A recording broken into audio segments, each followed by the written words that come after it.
House of the Seven Gables, written by Nathaniel Hawthorne, read for you by Mrs. J. Chapter 7. The Guest. When Phoebe awoke, which she did with the early twittering of the conjugal couple of robins in the pear tree, she heard movements below stairs and, hastening down, found Hepzibah already in the kitchen. She stood by a window, holding a book in close contiguity to her nose, as if with the hope of gaining an olfactory acquaintance with its contents, since her imperfect vision made it not very easy to read them. If any volume could have manifested its essential wisdom in the mode suggested, it would certainly have been the one now in Hepzibah's hand, and in the kitchen, in such an event, would forthwith have steamed with the fragrance of venison, turkey, capons, larded partridges, puddings, cakes, and Christmas pies, in all manner of elaborate mixture and concoction. It was a cookery book full of innumerable old fashions of English dishes, and illustrated with engravings which represented the arrangements of the table at such banquets as might have befitted a nobleman to give in a great hall of his castle. And, amid these rich and potent devices of the culinary art, not one of which, probably, had been tested with the memory of any man's grandfather, poor Hepzibah was seeking for some nimble little tidbit, which, with what skill she had, and such materials as were at hand, she might toss up for breakfast. Soon, with a deep sigh, she put aside the savory volume, and inquired of Phoebe whether old Speckle, as she called one of the hens, had laid an egg the preceding day. Phoebe ran to see, but returned without the expected treasure in her hand. At that instant, however, the blast of a fish dealer's conch was heard, announcing his approaching along the street. With energetic raps at shop window, Hepzibah summoned the man in, and made a purchase of what he warranted as the finest mackerel in his cart, and as fat a one as ever he felt with his finger so early in the season. Requesting Phoebe to roast some coffee, which she casually observed was the real mocha, and so long kept that each of the small berries ought to be worth its weight in gold, the maiden lady heaped fuel in the vast receptacle of the ancient fireplace in such quantity as soon to drive the lingering dusk out of the kitchen. The country girl, willing to give her utmost assistance, proposed to make an Indian cake, after her mother's peculiar method of easy manufacture, and which she could vouch for as possessing a richness, and, if rightly prepared, a delicacy unequalled by any other mode of breakfast cake. Hepzibah gladly assenting, the kitchen was soon the scene of savory preparation. Perchance, amid their proper element of smoke, which eddied forth from the ill-constructed chimney, the ghosts of departed cookmaids looked wonderingly on, or peeped down the great breadth of the flue, despising the simplicity of the projected meal, yet ineffectually pining to thrust their shadowy hands into each inchoate dish. The half-starved rats, at any rate, stole visibly out of their hiding-places, and sat on their hind legs, snuffing the fumy atmosphere, and wistfully awaiting an opportunity to nibble. Hepzibah had no natural turn for cookery, and, to say the truth, had fairly incurred her present meagreness by often choosing to go without her dinner, rather than be attendant on the rotation of the spit, or the ebullition of the pot. Her zeal over the fire, therefore, was quite an heroic test of sentiment. It was touching, and positively worthy of tears, if Phoebe, the only spectator, except the rats and ghosts aforesaid, had not been better employed than in shutting them, to see her rake out a bed of fresh and glowing coals, and proceed to broil the mackerel. Her usual pale cheeks were all ablaze with heat and hurry. She watched the fish with as much tender care and minuteness of attention as if, we know not how to express it otherwise, as if her own heart were on the gridiron, and her immortal happiness were involved in its being done precisely to a turn. Life within doors has few pleasanter prospects than a neatly arranged and well-provisioned breakfast table. We come to it freshly in the dewy youth of the day, and when our spiritual and sensual elements are in better accord than at a later period, so that the material delights of the morning meal are capable of being fully enjoyed, without any very grievous reproaches, whether gastric or conscientious, for yielding even a trifle overmuch to the animal department of our nature. The thoughts, too, that run around the ring of familiar guests have a piquancy and mirthfulness, and oftentimes a vivid truth, which more rarely find their way into the elaborate intercourse of dinner. Hepzibah's small and ancient table, supported on its slender and graceful legs, and covered with a cloth of the richest damask, looked worthy to be the scene and center of one of the cheerfulest parties. The vapor of the broiled fish arose like incense from the shrine of a barbarian idol, while the fragrance of mocha might have gratified the nostrils of a tutelary lar, or whatever power has scope over a modern breakfast table. Phoebe's Indian cakes were the sweetest offering of all, in their hue befitting the rustic altars of the innocent and golden age, or so brightly yellow were they, resembling some of the bread which was changed to glistening gold when Midas tried to eat it. The butter must not be forgotten, butter which Phoebe herself had churned in her own rural home, and brought it to her cousin as a propitiatory gift, smelling of clover blossoms and diffusing the charm of pastoral scenery through the dark-paneled parlor. All this with the quaint gorgeousness of the old china cups and saucers, and the crested spoons, and a silver cream jug, Hepzibah's only other article of plate, and shaped like the rudest porringer, set out on a board at which the stateliest of old Colonel Pynchon's guests need not have scorned to take his place. But the Puritan face scowled down out of the picture as if nothing on the table pleased his appetite. By way of contributing what grace she could, Phoebe gathered some roses and a few other flowers, possessing either scent or beauty, and arranged them in a glass pitcher, which, having long ago lost its handle, was so much the fitter for a flower vase. The early sunshine, as fresh as that which peeped in Eve's bower, while she and Adam sat at breakfast there, came twinkling through the branches of the pear tree, and fell quite across the table. All was now ready. There were chairs and plates for three, a chair and plate for Hepzibah, the same for Phoebe, but what other guest did her cousin look for? Throughout this preparation there had been a constant tremor in Hepzibah's frame, an agitation so powerful that Phoebe could see the quivering of her gaunt shadow, as thrown by the firelight on the kitchen wall, or by the sunshine on the parlor floor. Its manifestations were so various, and agreed so little with one another, that the girl knew not what to make of it. Sometimes it seemed an ecstasy of delight and happiness. At such moments Hepzibah would fling out her arms and enfold Phoebe in them, and kiss her cheek as tenderly as ever her mother had. She appeared to do so by an inevitable impulse, as if her bosom were oppressed with tenderness, of which she must needs pour out a little, in order to gain breathing room. The next moment, without any visible cause for change, her unwonted joy shrank back, appalled as it were, and clothed itself in mourning, or ran and hid itself, so to speak, in the dungeon of her heart, where it had long lain chained, while a cold, spectral sorrow took the place of the imprisoned joy that was afraid to be enfranchised, a sorrow as black as that was bright. She often broke into a little nervous, hysteric laugh, more touching than any tears could be, and forthwith, as if to try which was the most touching, a gush of tears would follow. Or perhaps the laughter and tears both came at once, and surrounded our poor Hepzibah, in a moral sense, with a kind of pale, dim rainbow. Towards Phoebe, as we have said, she was affectionate, far tenderer than ever before in their brief acquaintance, except for that one kiss on the preceding night, yet with a continually recurring pettishness and irritability. She would speak sharply to her, then, throwing aside all the starched reserve of her ordinary manner, ask pardon, and, the next instant, renew the just forgiven injury. At last, when their mutual labor was all finished, she took Phoebe's hand in her own trembling one. "Bear with me, dear child," she cried, "for truly my heart is full to the brim. Bear with me, for I love you, Phoebe, though I speak so roughly. Think nothing of it, dearest child. By and by I shall be kind, and only kind."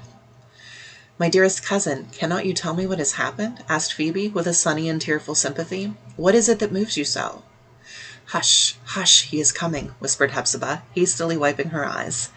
"Let him see you first, Phoebe, for you are so young and rosy, and cannot help letting a smile break out whether or no. He always liked bright faces, and mine is old now, and the tears are hardly dry on it. He could never abide tears. There, draw the curtain a little so that the shadow may fall across his side of the table. But let there be a good deal of sunshine, too, for he was never fond of gloom, as some people are. He has had but little sunshine in his life, poor Clifford, and oh, what a black shadow. Poor, poor Clifford." Thus murmuring in an undertone, as if speaking rather her own heart than to Phoebe, the old gentlewoman stepped on tiptoe about the room, making such arrangements as suggested themselves at the crisis. Meanwhile, there was a step in the passageway, above stairs.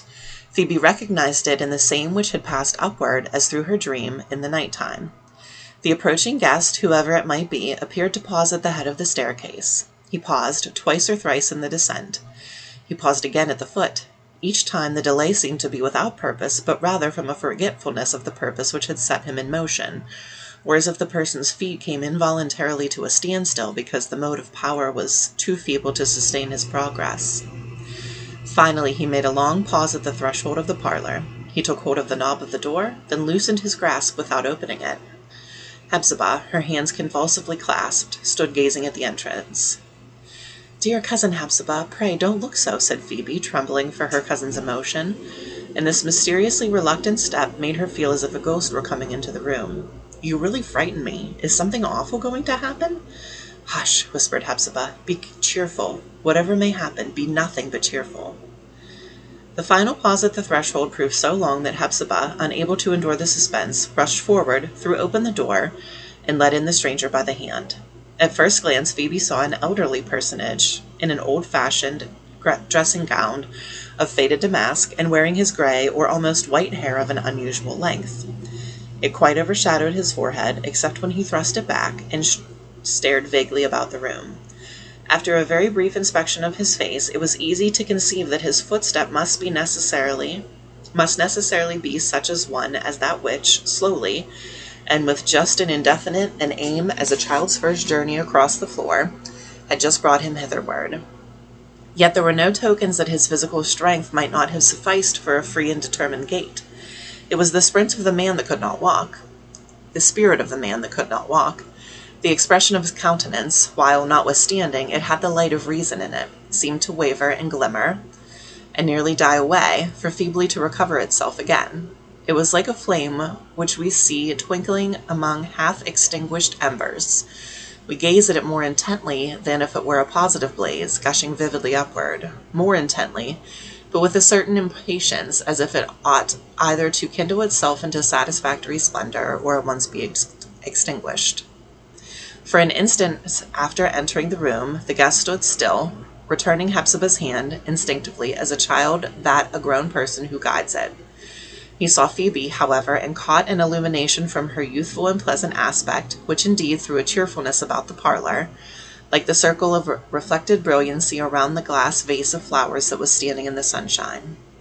He made a salutation, or, to speak nearer the truth, an ill-defined, abortive attempt at courtesy.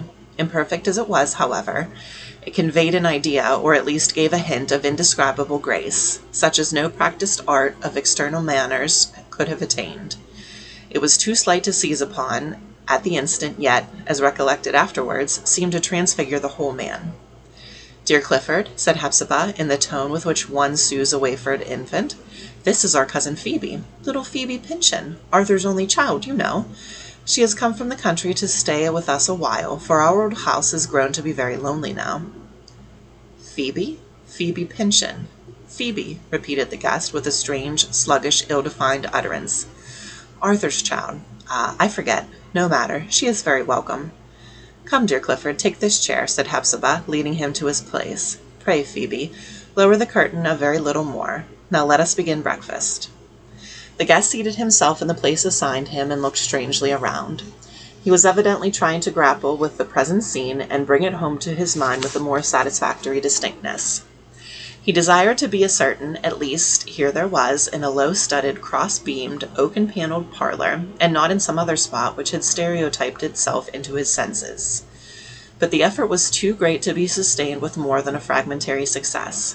Continually, as we may express it, he faded away out of his place, or, in other words, his mind and consciousness took their departure, leaving his wasted, gray, and melancholy figure, a substantial emptiness, a material ghost, to occupy his seat at a table.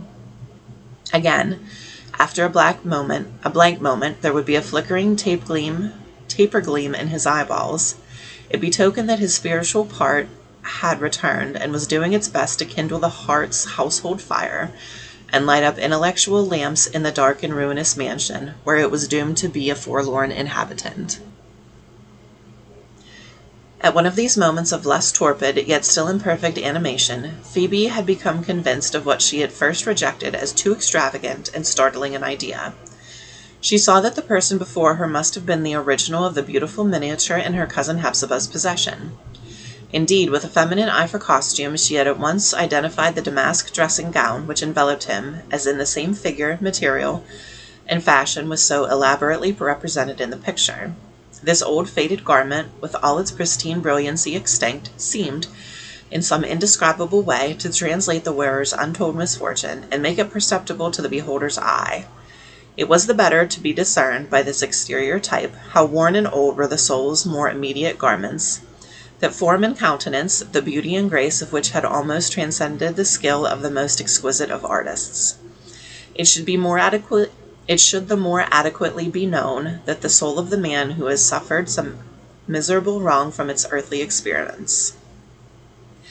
There he seemed to sit, with a dim veil of decay and ruin betwixt him and the world, but through which, at flitting intervals, might be caught the same expression, so refined, so softly imaginative, which Malbone, venturing a happy touch, with suspended breath, had imparted in the miniature. There had been something so innately characteristic in this look that all the dusky years and the burden of unfit calamity which had fallen upon him did not suffice utterly to destroy it. Hepzibah had now poured a cup of deliciously fragrant coffee and presented it to her guest. As his eye met hers, she seemed bewildered and disquieted. "Is that you, Hepzibah?" he murmured, sadly. Then, more apart, and perhaps unconscious that he was overheard, "How changed, how changed! And is she angry with me? Why does she bend her brow so?" Poor Hepzibah! It was that wretched scowl which time and her nearsightedness, and the fret of inward discomfort, had rendered so habitual that any vehemence of mood invariably evoked it. But at the indistinct murmur of her words her whole face grew tender, and even lovely, with sorrowful affection. The harshness of her features disappeared, as it were, behind the warm and misty glow. "Angry," she repeated. "Angry with you, Clifford?" Her tone, as she uttered the exclamation, had a plaintive and really exquisite melody thrilling through it, yet without subduing a certain something which an obtuse auditor might have mistaken for asperity. It was as if some transcendent musician should draw a soul-thrilling sweetness out of a cracked instrument which makes its physical imperfection heard in the midst of ethereal harmony. So deep was the sensibility that found an organ in Hepzibah's voice. "There is nothing but love here, Clifford," she added. "Nothing but love. You are at home." The guest responded to her tone by a smile, which did not half light up his face. Feeble as it was, however, and gone in a moment, it had a charm of wonderful beauty. It was followed by a coarser expression, or one that had the effect of coarseness on the fine mold and outline of his countenance, because there was nothing intellectual to temper it. It was a look of appetite. He ate food with what almost might be termed voracity, and had seemed to forget himself, Hepzibah, the young girl, and everything around him in the sensual enjoyment which the bountifully spread table affronted. In his natural system, though high-wrought and delicately refined, a sensibility to the delights of the palate was probably inherent. It would have been kept in check, however, and even converted into an accomplishment, and one of the thousand modes of intellectual culture, had his more ethereal characteristics retained their vigor. But, as it existed now, the effect was painful and made Phoebe droop her eyes. In a little while the guest became sensible of the fragrance of the yet untasted coffee. He quaffed it eagerly. The subtle essence acted on him like a charmed draught, and caused the opaque substance of his animal being to grow temperate, or at least translucent, so that the spiritual gleam was transmitted through it with a clearer luster than hitherto. "More, more!" he cried, with nervous haste in his utterance, as if anxious to retain his grasp of what sought to escape him. "This is what I need. Give me more." Under his delicate and powerful influence he sat more erect, and looked out from his eyes with a glance that took note of what it rested on. It was not so much that his expression grew more intellectual. This, though it had its share, was not the most peculiar effect. Neither was what we call the moral nature so forcibly awakened as to present itself in remarkable prominence. But a certain fine temper of being was now not brought out in full relief, but changeably and imperfectibly betrayed, of which it was the function to deal with all beautiful and enjoyable things. In a character where it should exist as a chief attribute, it would bestow on its possessor an exquisite taste and an inviolable susceptibility of happiness. Beauty would be his life, his aspirations would all tend toward it, and allowing his frame and physical organs to be in consonance, his own developments would likewise be beautiful. Such a man should have nothing to do with sorrow, nothing with strife, nothing with the martyrdom which, in an infinite variety of shapes, awaits those who have the heart and will and conscience to fight a battle with the world. To these heroic tempers, such martyrdom is the richest meed in the world's gift. To the individual before us, it could only be a grief, intense, in due proportion with the severity of the infliction. He had no right to be a martyr, and beholding him so fit to be happy and so feeble for all other purposes, a generous, strong, and noble spirit would, methinks, have been ready to sacrifice what little enjoyment it might have planned for itself. It would have flung down the hopes so paltry in its regard, if thereby the wintry blasts of our rude sphere might come tempered to such a man. Not to speak it harshly or scornfully, it seemed Clifford's nature to be a sybarite. It was perceptible even there in the dark old parlor, in the inevitable polarity with which his eyes were attracted to the quivering play of sunbeams through the shadowy foliage. It was seen in his appreciating notice of the vase of flowers, the scent of which he inhaled with zest almost peculiar to a physical organization so refined that spiritual ingredients are molded in with it. It was betrayed in the unconscious smile with which he regarded Phoebe, whose fresh and maidenly figure was both sunshine and flowers, their essence in a prettier and more agreeable mode of manifestation. Not less evident was this love and necessity for the beautiful, in the instinctive caution with which, even so soon, his eyes turned away from his hostess and wandered to any quarter rather than come back. It was Hepzibah's misfortune, not Clifford's fault. How could he, so yellow as she was, so wrinkled, so sad of mien, with that odd uncouthness of turban on her head, and the most perverse of scowls contorting her brow, how could he love to gaze at her? But he did owe her no affection for so much as she had silently given. He owed her nothing. A nature like Clifford's can contrast no debts of that kind. It is, as we say, without censure, not in diminution of the claim which it indefeasibly possesses on beings of another mold. It is always selfish in its essence, and we must give it leave to be so, and heap up our heroic and disinterested love upon it so much the more without a recompense. Poor Hepzibah knew this truth, or at least acted on the instinct of it. So long estranged from what was lovely as Clifford had been seen, she rejoiced, though with a present sigh, and a secret purpose to shed tears in her own chamber, that he had brighter objects now before his eyes than her aged and uncomely features. They never possessed a charm, and if they had, the canker of her grief for him would long since have destroyed it. The guest leaned back in his chair, mingled in his countenance with a dreamy delight. There was a troubled look of effort and unrest. He was seeking to make himself more fully sensible of the scene around him, or, perhaps, dreading it to be a dream, or a play of imagination, was vexing the fair moment with a struggle for some added brilliancy and more durable illusion. "How pleasant, how delightful," he murmured, but not as if addressing anyone. "Will it last? How balmy the atmosphere through the open window. An open window! How beautiful that play of sunshine! Those flowers, how fragrant! That young girl's face, how cheerful, how blooming! A flower with the dew on it, and sunbeams in the dewdrops. Ah, this must all be a dream, a dream, a dream. But it has quite hidden the 4 stone walls." Then his face darkened, as if the shadow of a cavern or a dungeon had come over it. There was no more light in his expression than might have come through the iron gates of a prison window. Still lessening, too, as if he were sinking farther into the depths. Phoebe, being of that quickness and activity of temperament that she seldom long refrained from taking a part, and a generally good one, in what was going forward, now felt herself moved to address the stranger. "Here is a new kind of rose, which I found this morning in the garden," said she, choosing a small crimson one from among the flowers in the vase. "There will be but 5 or 6 on the bush this season. This is the most perfect of them all, not a speck of blight or mildew in it. And how sweet it is! Sweet like no other rose. One can never forget that scent.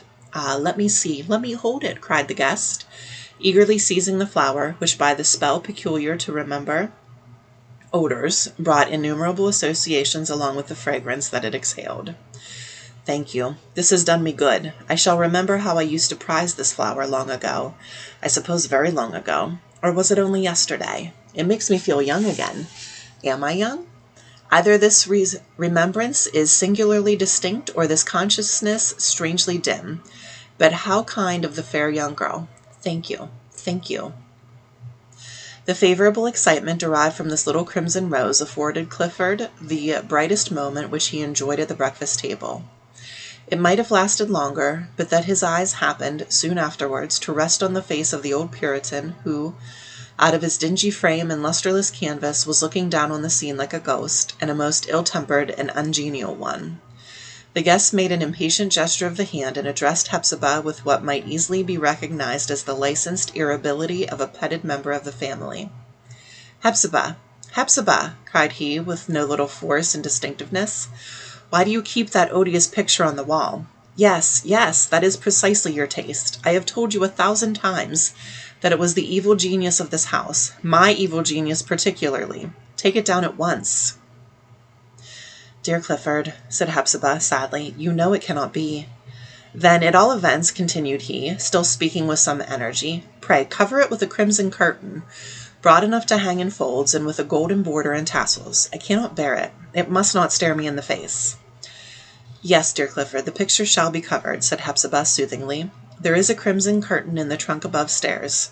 A little faded and moth-eaten, I'm afraid, but Phoebe and I will do wonders with it. This very day, remember," said he, and then added in a low, self-communing voice, "Why should we live in this dismal house at all? Why not go to the south of France, to Italy, Paris, Naples, Venice, Rome? Hepzibah will say we not have the means. A droll idea, that." He smiled to himself and threw a glance of fine sarcastic meaning towards Hepzibah. But the several moods of feeling, faintly as they were marked, through which he had passed, occurred in so brief an interval of time that had evidently wearied the stranger. He was probably accustomed to a sad monotony of life, not so much flowing in the stream, however sluggish, as stagnating in a pool round his feet. A slumberous veil diffused itself over his countenance, and had an effect, morally speaking, on its naturally delicate and elegant outline, like that which a brooding mist, with no sunshine in it, throws over the features of a landscape. He appeared to become grosser, almost cloddish. If aught of interest or beauty, even ruined beauty, had heretofore been visible to this man, the beholder might now begin to doubt it, and to accuse his own imagination of deluding him with whatever grace had flickered over that visage, and whatever exquisite lustre had gleamed in those filmy eyes. Before he had quite sunken away, however, the sharp and peevish tinkle of the shop bell made itself audible. Striking most disagreeability on Clifford's auditory organs and the characteristic sensibility of his nerves, it caused him to start upright out of his chair. "Good heavens, Hepzibah, what horrible disturbance have we now in the house?" cried he, wreaking his resentful impatience, as a matter of course and a custom of old, on the one person in the world that loved him. "I have never heard such a hateful clamour. Why do you permit it? In the name of all dissonance, what can it be?"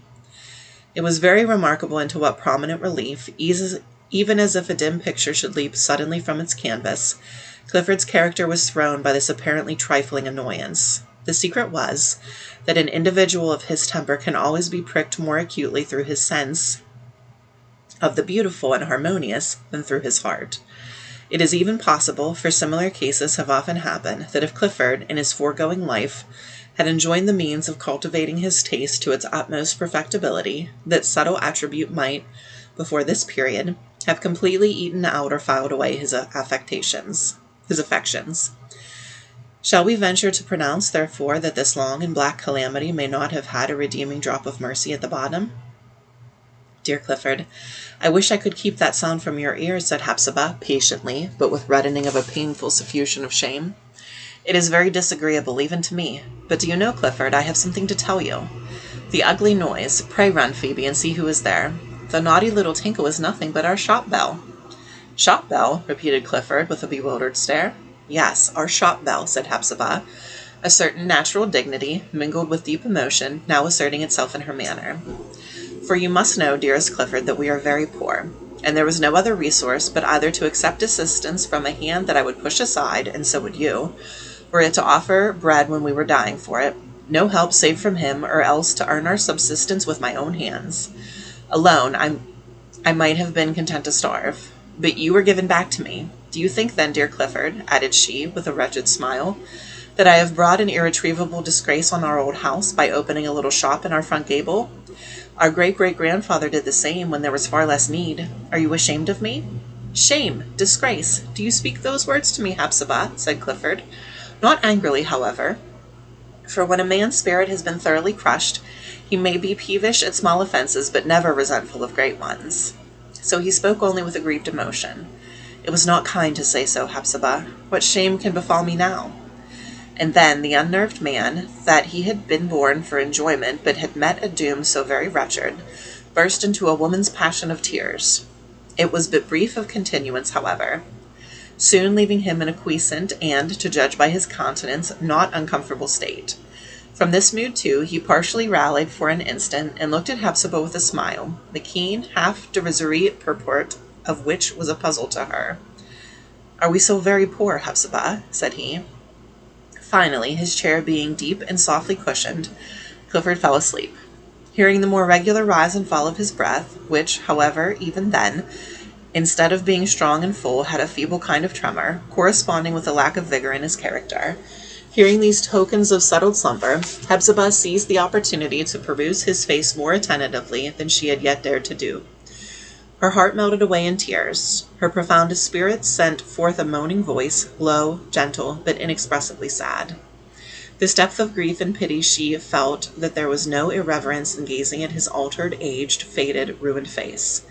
But no sooner was she a little relieved than her conscience smote her for gazing curiously at him, now that he was so changed, and, turning hastily away, Hepzibah let down the curtain over the sunny window, and left Clifford to slumber there. And that ends our reading for today. If you like our content, please like the video, subscribe to the channel so you get updates on when I release new videos, and share with anybody you know who would enjoy this story. Stay tuned for next time, Chapter 8, The Pension of Today. Until then, this is Mrs. J signing off.